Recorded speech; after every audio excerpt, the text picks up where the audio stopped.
Okay, the father is Mexican. Is he an African Mexican or modern Mexican? Black. He's very much black. Okay, so let me ask you this. What language is spoken in your house? Has he been raised on Mexican versus English? Yes, he definitely speaks Spanish and English, but he's... Woman, I'm gonna pull your fingernails out. If he's coming from if he's coming from a dual language home, is his primary language Mexican? Well, if the primary language is Mexican, I'm assuming that's the language of Mexican people. Is it called Mexican? I don't want to be disrespectful. Well, they say Spanish, but yeah. Okay, do Mexicans speak traditional Spanish like Puerto Ricans? Yeah, hello? Yes, indeed. Brother James, how's Washington, D.C. treating you? Oh, you're doing well, sir. How you doing? I'm doing well. Go right ahead with your question. No, I was just talking to my cousin about the autism stuff because my daughter's mom got her, I want to say tested for autism. I just heard her say that it's not a test, it's an observation. But she's using the autism thing against me to, I guess,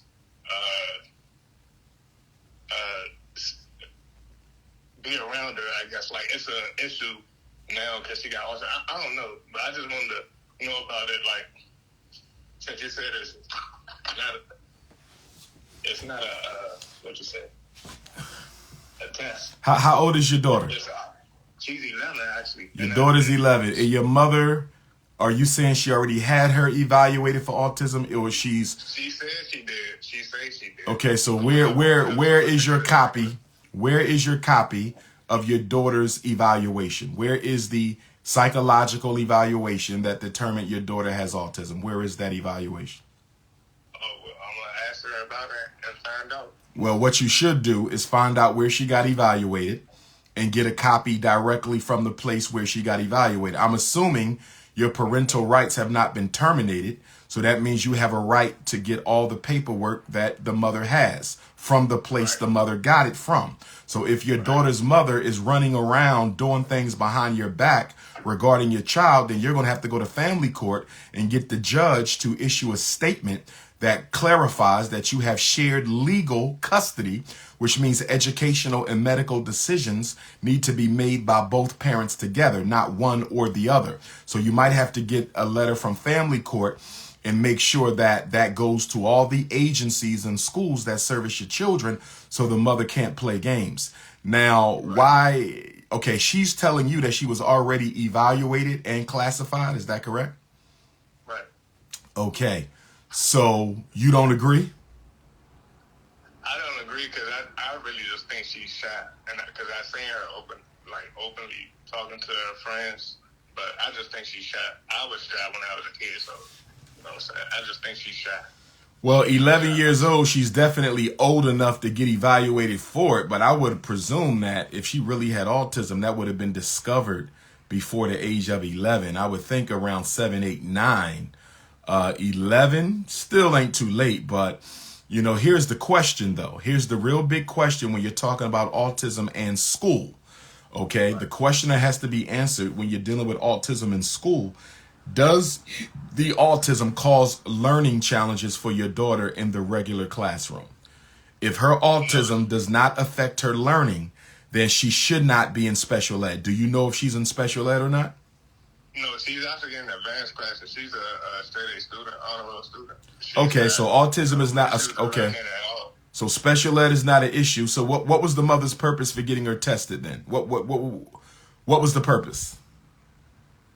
I have no idea, but I believe. Was she looking for a SSI check? Was this about money? She was looking for some free money, or I don't understand why she got her tested. If she's doing well in school, does she get along with her friends? Does she have friends? Does she have children? She has a lot of friends. She has a lot of friends. She's doing well in school. So I don't understand the purpose of the testing unless she just wanted to get some SSI money. I don't understand why she was tested at all. Yeah, I don't know if it's about the money. Like me and her, like I said, me and her mom are co-parents, and we barely, like even to this day, that my daughter is 11, we still to this day barely know each other. So it's a bunch of issues going back and forth with me just trying to be around my daughter. So okay, the autism thing just came up once I presented that I Okay, she's not on no medication, is she? Nah. Okay, okay. I believe that, yeah, the autism thing just came up when I presented about the custody.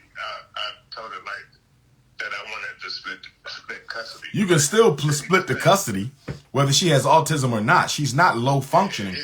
You just explained that your daughter is high functioning. She's high academics, high social functioning. So whether she's autistic or not, that is not going to affect your share of the custody unless she can prove you're an irresponsible parent. And I hope she didn't get that child labeled just to try to keep her away from you, because if she did, then she's a horrible mother. Nobody should be getting kids labeled just to keep away from their father. That's insane and ridiculous. Right. Well, I'm gonna definitely look into the definitely do this custody stuff. Already was started. Was getting prepared right now. So the paperwork already getting prepared. So, but the autism thing was always throwing me off when I first heard about it. I got you. Well, when you get the evaluation, if you want me to look at it, just get back in touch with me. I appreciate it, sir. No problem, brother. Be blessed. All right. right. No snow bunnies. No snow bunnies. No snow bunnies. No snow bunnies.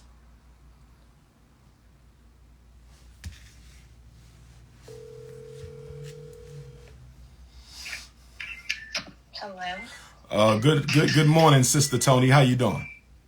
I'm fine. How is Indianapolis treating you? Good. All right. Good. You know I'm going to be about an hour away in Terre Haute, Indiana on the 23rd, Thursday, March 23rd. Yes, and I will follow you like I always do, even when I have to follow you to St. Louis. Absolutely. So come on down if you can. We're going to be at the Booker T. Washington Community Center, and it's a free event from 6 to 9 on the 23rd. Absolutely. Go right ahead with your question. Okay, so I've spoken with you before when you came down to Indianapolis about this. So my situation is kind of unique because I had a child at 26 weeks old. Mm-hmm. He had a bilateral head bleed because I'm an older woman having children. Mm-hmm. And now we get to school age. I kept him at home because he was a walking pool of germs. Like a cold could kill him, literally. Mm-hmm. So we put him in school this year because now everybody wants to do testing and everything. So the state of Indiana sent him to, and no, I do not get SSI, just so we're clear. The state of Indiana had him tested, and they said that he was intellectually delayed, okay, because of the head bleed. But then we put him in school. Unfortunately, I don't live in the best area, so I live in a economic stricken area that they tested him, and they said he is autism and something ADHD. I have your book, so I went through your book and whatever, and I'm like, how is he walking with 3 different diagnoses? And he's only 10. And the young man is very strong in math, but he can't read yet. Well, they said, well, he has water in his head, and he has white aura, I believe is how you say it, in his brain, so that affects, like, what he can pick up. So my example is, if I sit him in front of a video game, which, by the way, I do not own, but if I did sit him in front of a video game, he couldn't cut it on. He couldn't do anything with it unless someone cut him on, set him up. But then right after he watches you, he can mimic everything you do. That's how he reads. If you read a paragraph with him, he will mimic it. But then within 2 to 3 hours later, he would forget the same paragraph he read. I'm going to say some of that obviously was bad parenting in the aspect of I had to worry about his life versus an education. So looking back, I did make some mistakes that I can own. However, the school now wants to put him in special education, but they only want to give him something called life skills. They're not worried about. When is the last time your son was evaluated psychologically by the school psychologist? Literally 2 weeks ago. What grade is he in? They put him in 3rd. He's in the 3rd grade right now. Right now. He was evaluated 3 weeks ago. Is this the first time he was evaluated in the school for special ed purposes? Yes, in his life. He's never been to a school, so yes, it's the first time. Okay, so he was home until the 3rd grade. Pretty much, yes. Okay, and so obviously one of the first concerns I have is whether or not his academic deficiencies are related to the fact that he's been homeschooled all his life and is just now going into a structured public school. So we have to look at environmental and circumstantial factors that may be influencing his slow rate of achievement. So we got to look at that. That's one thing. Okay. Absolutely. Now, you said he was just evaluated 2 weeks ago. You have the psychological evaluation? I do. Okay, so you might want to schedule a private consultation with me to look at that. But my response to what we're discussing right here and now, they're requesting life skills. So in order for a child to qualify for life skills placement, just so we're clear, life skills is the lowest. It is the lowest academically functioning classroom in the entire special ed community. When you put a child in life skills, you're basically saying that the only thing this child is going to be able to do is sign their name, count their change, get on the bus, wash their behind, cook their meals. That's why they call it life skills, because it's all about teaching the child how to survive, because they don't believe that they can academically thrive. So one of the big issues for you as parent, do you believe your son is that low that he needs to be in a life skills class all day long? Because in order for a child to justifiably be put in a life skills support class, LSS is what it's called, life skills support. In order for a child to be justifiably put in a life skills support class, his IQ must be significantly in the deficient range, well under 70. So not even looking at the number, do you feel that's where your son is? Because those children are normally intellectually disabled. They could be mild intellectual disability. They could be moderate intellectual disability. They could be severe and profound intellectual disability. Do you believe he's that low? I'm going to say intellectually, though, educationally wise, yes. Okay, so here's the thing. Because of the water and the white aura in his brain, as fast as he picks up something, he forgets it. Like, literally, I'm not joking. We have taught him how to tie his shoes time and time again. He still can't tie his shoes. He can tie it right at that moment you teach him, and then an hour later, he forgets exactly what he was supposed to do. And not to mention they have him on 30 different types of medications. Well, stop right there. Stop right there. You just gave another clue to the puzzle. You said they have him on 30 different types of medications. So you know what you need to do? You need to investigate every medication and see if they affect cognitive functioning or memory.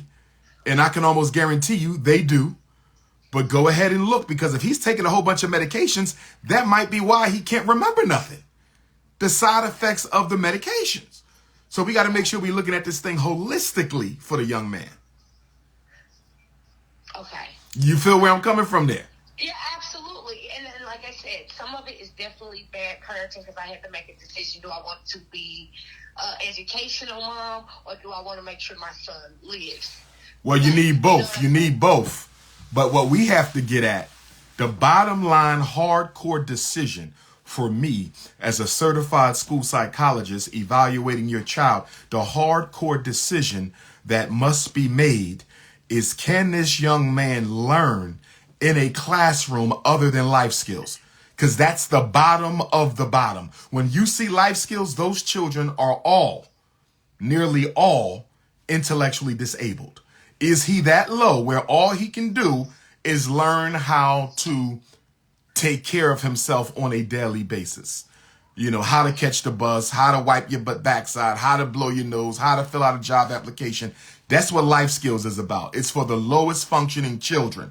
And because, number one, your son been home his entire life until 3rd grade, that is a red flag for me, because this could be circumstantial and environmental more than academic and intellectual, number one, or at least related to it. I'm not saying it's totally that. It is. Okay, so that's number one. And then number two, those medications. So we have a medical thing, a medical explanation, potentially. We have a medical explanation for this. And then we have an environmental and circumstantial explanation for this. You know, and to be honest with you, it's a disservice to your son to have him evaluated as soon as he walks into a school and he's never been taught in a school. I would have never done that. I wouldn't have done that. You might not want to share it in this conversation, but when we do the private consult, I need to see the eval because I want to see his IQ scores.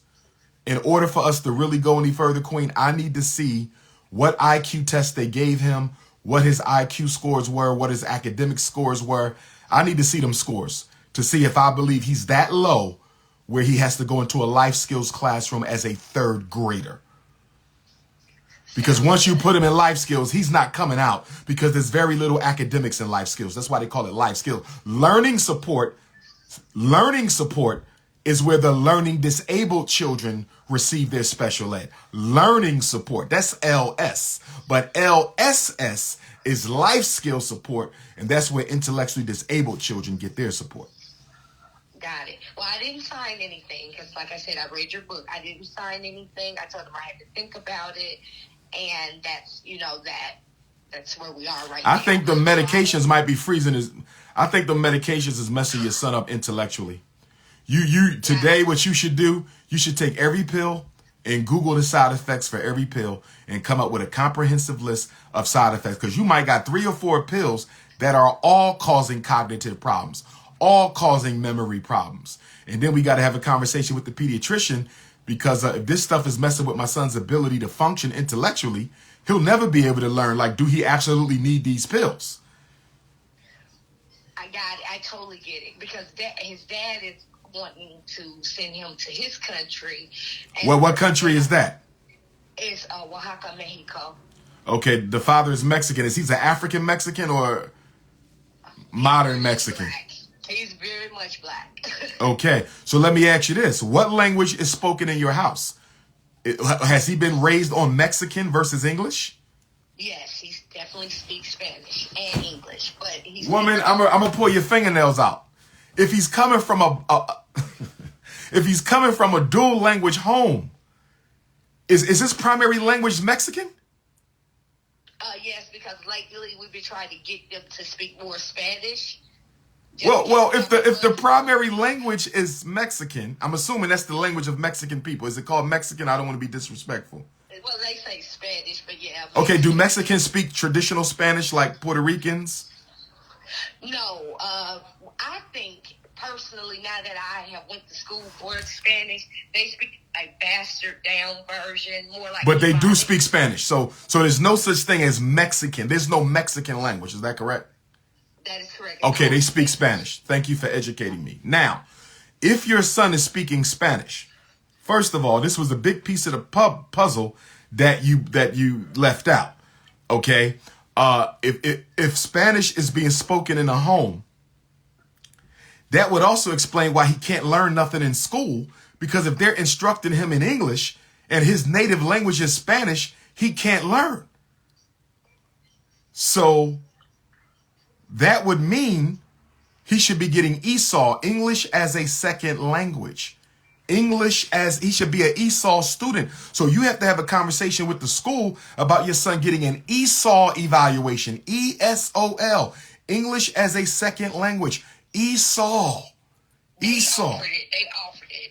Did they offer the evaluation, an ESOL evaluation? No, because they said, because I speak English, I'm an American citizen. That has nothing to do with it. It's about the language of the child. What you speak is irrelevant. What language does the child speak? Because now you're telling me this might be a whole language issue. This might be a language issue. If the boy speaks Spanish, then he needs to be instructed in Spanish. Got it. I see what you're saying. Okay.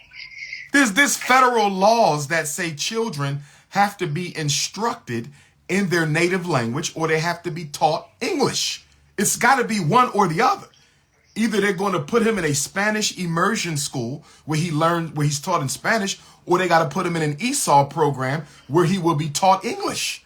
But if the boy speaks Spanish, how can we talk about anything else until he's language appropriate? Got it.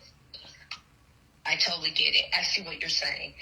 Okay. So, well, I'm going to text you and we're going to... The official language of Mexico is Spanish, which is spoken by 90% of the people.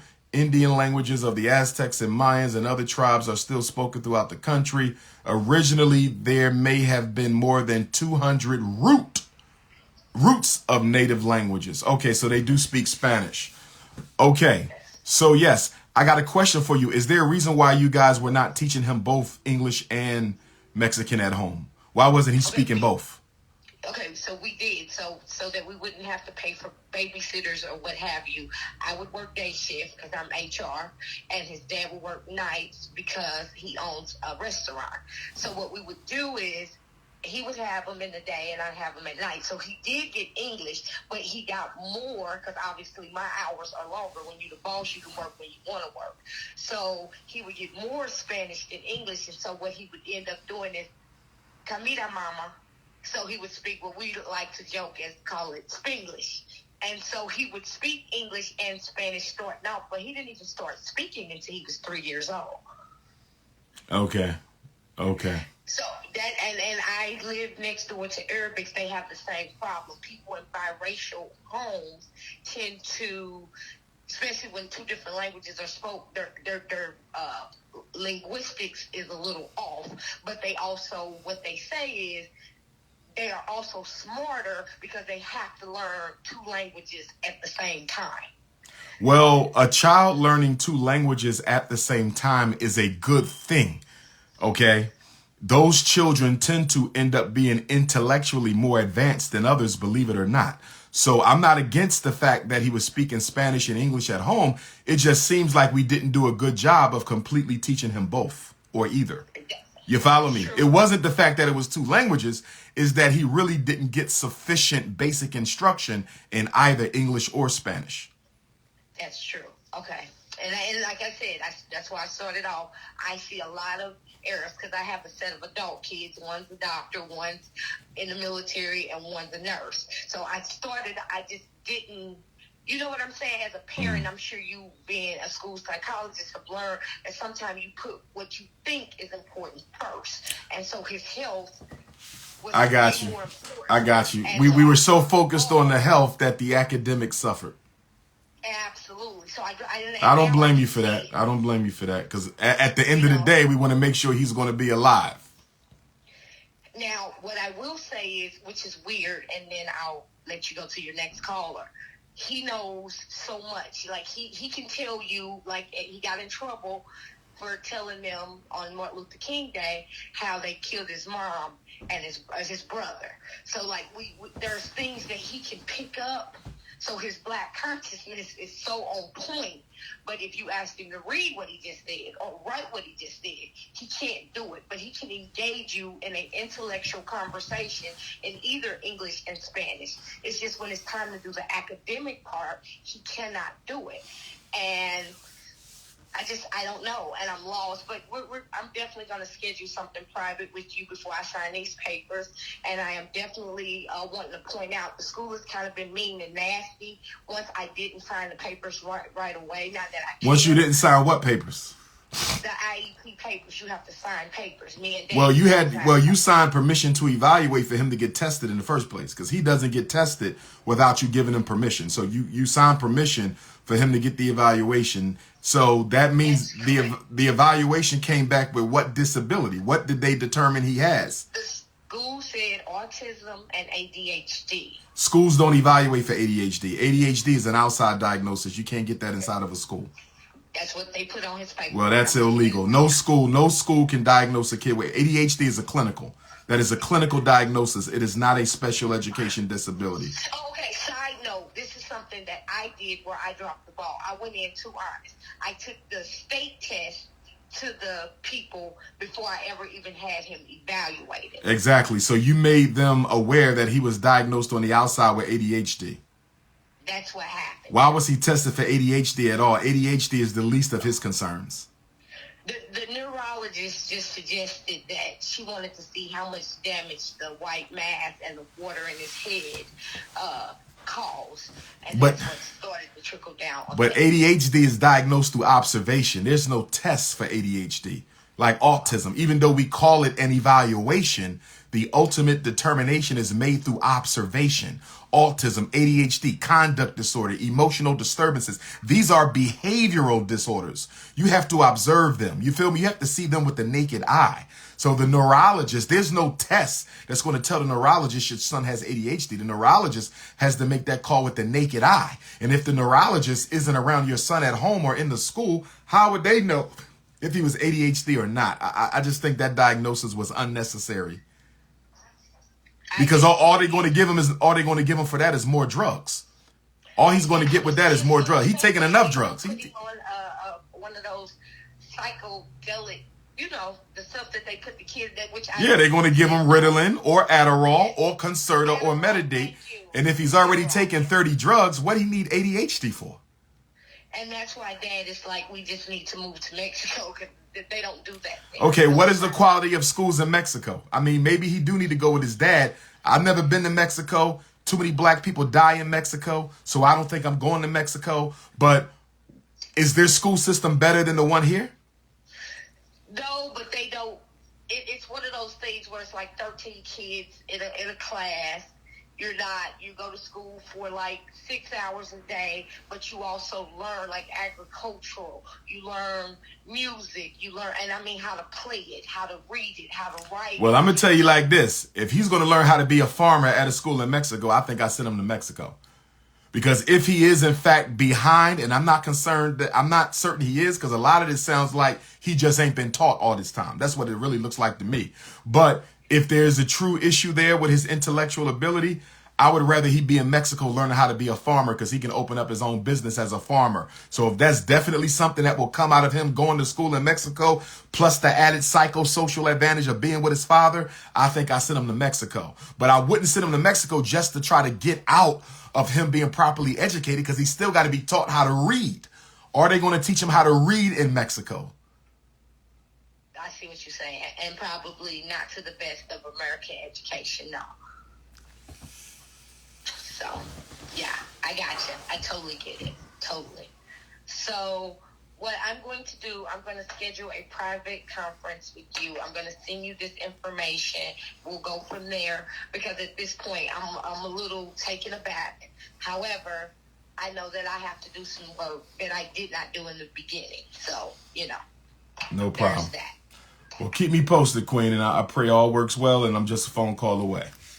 I want to see that eval, though. I want to see that eval.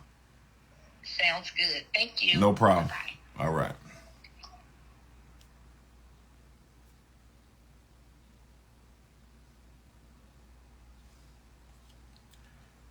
Let's go to the next parent. Sterling.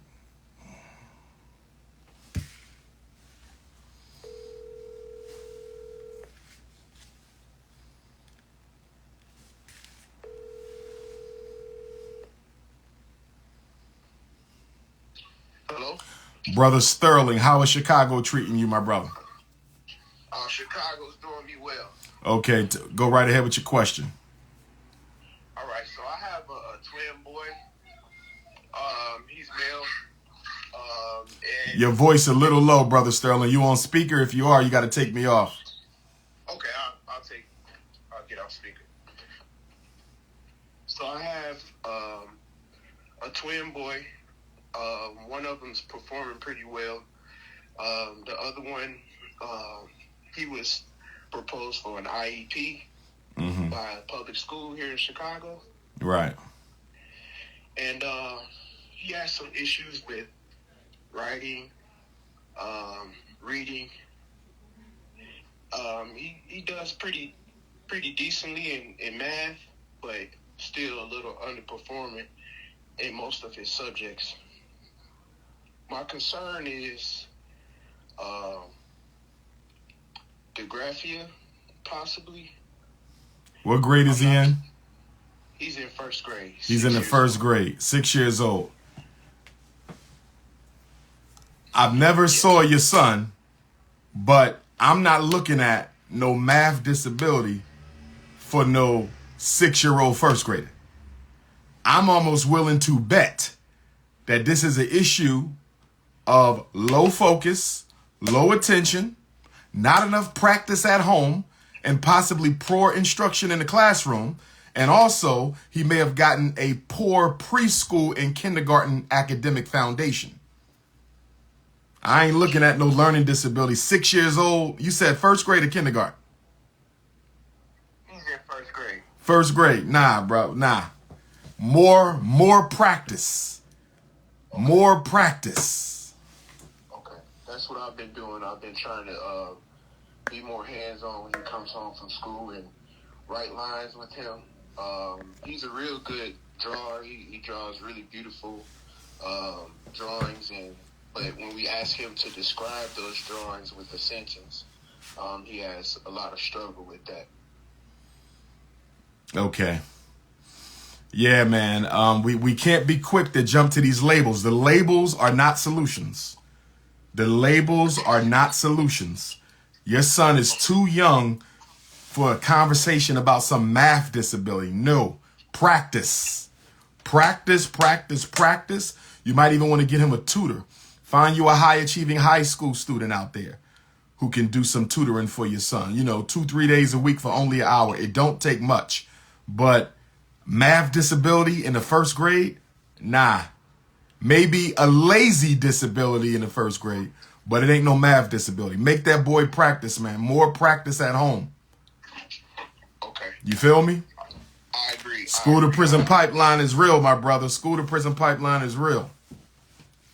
Yeah, I believe you're right about the kind of foundational work that was done in kindergarten and preschool. I don't think that they were kind of honing in academically on, teaching basic skills. It's a lot of kids in his classroom, and I don't think he was getting a lot of attention, so they recently proposed an IEP for him, so he's to be evaluated for that.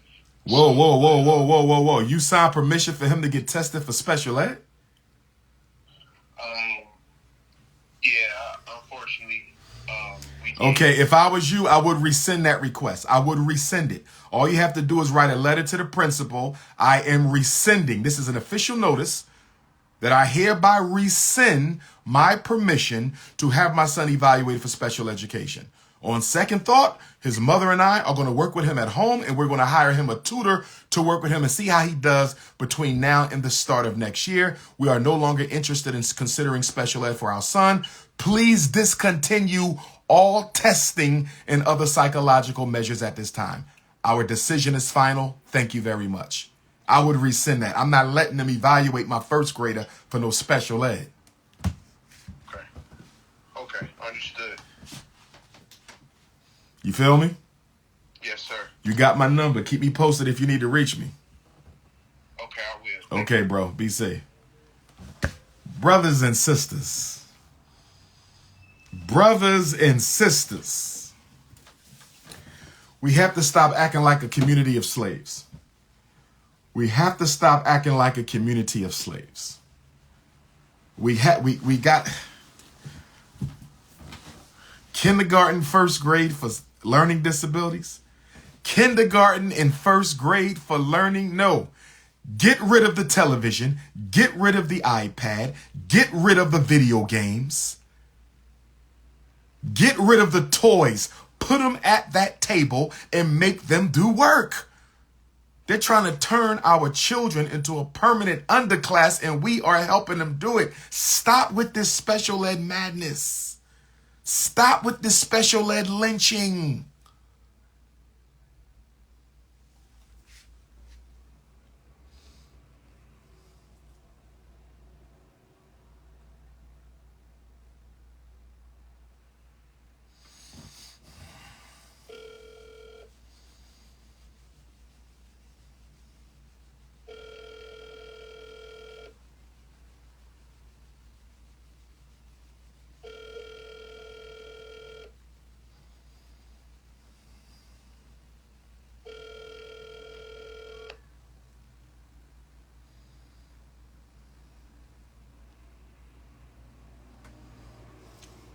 Hit your Cash App, $FDMG School.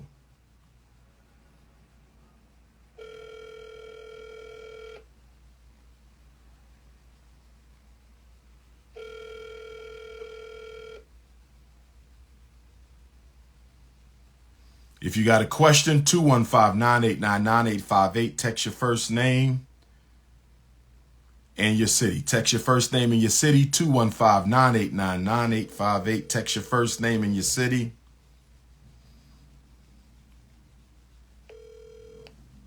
Hello? Good afternoon, Sister Martinette. How's Chicago treating you, beautiful? Excellent. How you doing, Dr. I'm doing Umar? well, beautiful. I'm doing well. Go right ahead with your question. Okay, my question is, I have a daughter that has cerebral palsy, and she did get the she did get the test done, but they try to get her more tests. Okay, stop for 1 second, Sister Martinette. You said she did get the test. Now there's thousands of tests. What are you saying? She got a she got a special ed evaluation? What do you mean the test? She got a special. Yes, that's exactly. Okay, what grade was she in when she got the test? What grade was she in when she was evaluated? She was in 5th grade, actually. She was in the 5th grade when she got her first eval. Yes. What grade is she in now? She's sophomore in high school. Okay, so 5th to 10th. It's been 5 years, so she's had an IEP for 5 years, correct? Yes. Go right ahead with your concern.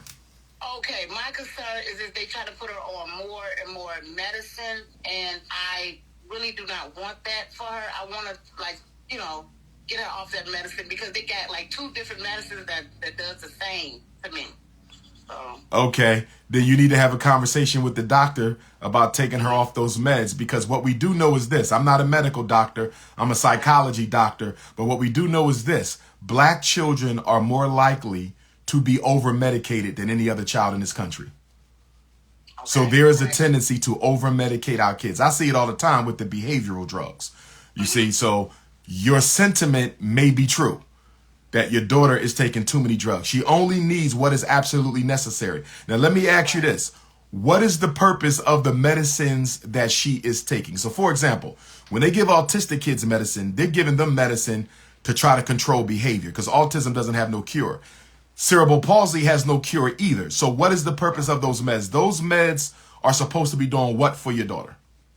Right. They're supposed to calm her down, but they put her in a state that she's falling asleep at school. Give me what's the name? Give me one of them drugs she's taking. Give me one. Give me the name. I don't have nothing off track. I'm actually driving. No problem. It's okay. But if you're telling me that they give her the meds for the same reason they give the autistic kids meds to control behavior. Correct. My question basically is, I don't want DCFS to be on me. Yeah, what is the proper way to kind of cut down? Go through the pediatrician. Go through the pediatrician. Because she doesn't see a psychiatrist, right? No. Okay, you go through the pediatrician. But here's my thing. When your daughter is not under the influence of any drug, let's say you stop giving those to her, right? Right. What is the worst we will see from her behaviorally? She bites herself. Okay, she bites herself. Yes. That's not, to my knowledge, that is not an inherently cerebral palsy type of behavior. So I'm wondering if there's something else going on with your daughter that might necessitate some therapy. Okay. How is she intellectually? She's a mute, so she, Okay, she's okay, so she's she not has to speaking. battle Okay. like a 5-year-old. I got you. Well, I could understand the medicine somewhat because of the biting. But here's the other question I have. I'm wondering if there's something the pediatrician could prescribe, something that could go on. Where does she do most of her biting at on her body? On her wrists, her hands. Because I got 2 questions. Number one, is there something we could put on the wrists that when she bites, it neither harms the wrist or the teeth, right? That's one thing I got. And then the other thing I got is there something we could put on the teeth that isn't too burdensome. You know what I'm saying? So when she bites, she can't really bite. So I'm gonna look into that. Yeah, that's what I would do. Get her off it, to be honest, and I just didn't I didn't want DCFS to stop taking her to the doctor visits. But nah, don't do that because then they can get child services on you. Do the visits, but just tell the doctor It's no need for these meds because the only behavioral issue my daughter has is she bites herself. So what do they make for children who bite that we can put on the wrist because she's not biting nowhere else but the wrist? What can we put on the wrist? That's one. And then number two, is this something we can actually put on the teeth? You know what? Have a conversation with the dentist. Okay. Have a conversation with the dentist. See if the dentist has, I'm sure there's something the dentist can prescribe, something that goes on her teeth when she's not eating, so she don't have to, a mouth guard, some kind of a mouth. All of the time. And then you got a nerve to say he must got a learning disability because his test scores are low. The reason his test scores are low, Mrs. Slurbanowski. The reason the test scores are low, Mrs. Pellegrino. The reason the test scores are low, Mrs. Silverstein. The reason the test scores are low is